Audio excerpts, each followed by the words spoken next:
President Obama and Cuban leader Raul Castro may see each other today at the Summit of the Americas. Now, this could be another big step in breaking down barriers. A poll of the Cuban people out this week shows that 97% think that normalizing relations would be a good thing. 64% think it will change Cuba's economy, if not its politics. Major Garrett is traveling with the president. He's in Panama City. Major, good morning. Good morning. Every indication is that meeting between President Obama and Raul Castro will occur tomorrow. The big issue here is removing Cuba from the list of state sponsors of terrorism. President Obama has that power and intends to use it.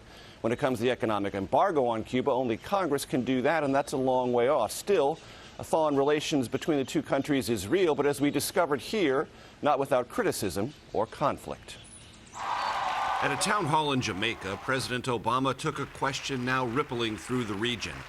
Why is he normalizing relations with Cuba, and what does he expect to change in Havana? We will continue to have differences with the Cuban government, but we don't want to be imprisoned by the past. The president could announce Cuba's removal from the list of state sponsors of terrorism at the Summit of the Americas, which Cuban dictator Raul Castro will attend for the first time.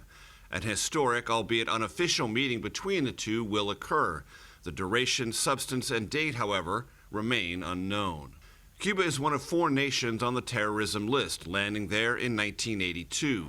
Removing Cuba from the list would allow Havana to buy weapons from the U.S. and open up access to U.S. finance. I think the decision has to be taken for what it is, which is a evidence-based decision on this issue of terrorism and a better way of defending our interests in Cuba, including our interest in supporting human rights. Human rights remain a big issue in Cuba. Arrests of political critics remain high. Dissident and Castro supporters clashed in front of the Cuban embassy here Wednesday. That's why Jose Luis Garcia Perez, known as Antunes, traveled here.